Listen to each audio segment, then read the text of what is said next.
আসসালামু আলাইকুম গাইস, সবাই কেমন আছেন? আজকে আমি কার্গো মাছের খুবই মজাদার তেল চর্বির ভুনার রেসিপি আপনাদের সাথে শেয়ার করব। ভিডিওটি অবশ্যই শেষ পর্যন্ত দেখবেন। এখানে আমি উপকরণগুলো দেখিয়ে দিচ্ছি। এখানে আমি নিয়ে নিয়েছি টমেটো, পেঁয়াজ, কাঁচামরিচ আর মাছের তেল চর্বিটা। এবার একটি প্যানের মধ্যে পরিমাণ মতন তেল দিয়ে দিলাম। এরপর দিয়ে দিলাম পেঁয়াজ কুচি, তারপর দিয়ে দিলাম মরিচ। এরপর পেঁয়াজগুলোকে আমি ভালো করে ভেজে নিব, একদম ব্রাউন কালার পর্যন্ত ভেজে নিব।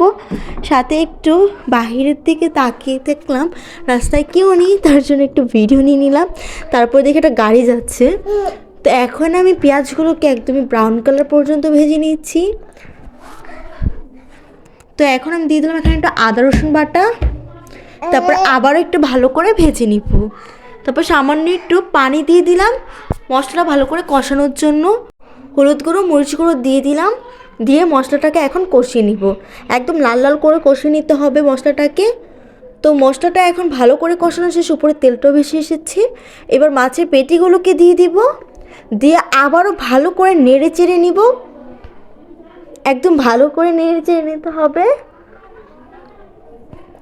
এখন আমি একদম শুকনো শুকনো করে নেড়ে নেব। তো কিছুক্ষণ পর একটু ঝোলের জন্য পানি দিয়ে দিব।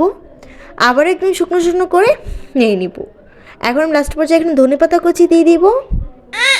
আর কিছুক্ষণ রান্নার পরে কিন্তু রান্নাটা কমপ্লিট হয়ে যাবে। আর এই তো আমি কিছুক্ষণ নেড়ে একদম এই শুকনো শুকনো করে নিয়েছি। এখন কিন্তু রান্নাটা কমপ্লিট হয়ে গিয়েছে। এখন আমি উঠিয়ে নিব। তো রেসিপিটি কেমন লেগেছে অবশ্যই জানাবেন। আমি সার্ভ করে দেখিয়ে দিচ্ছি। তো সবাই লাইক দিবেন, সবাই ভালো থাকবেন। পেজে নতুন হলে ফলো করবেন। আল্লাহ হাফেজ।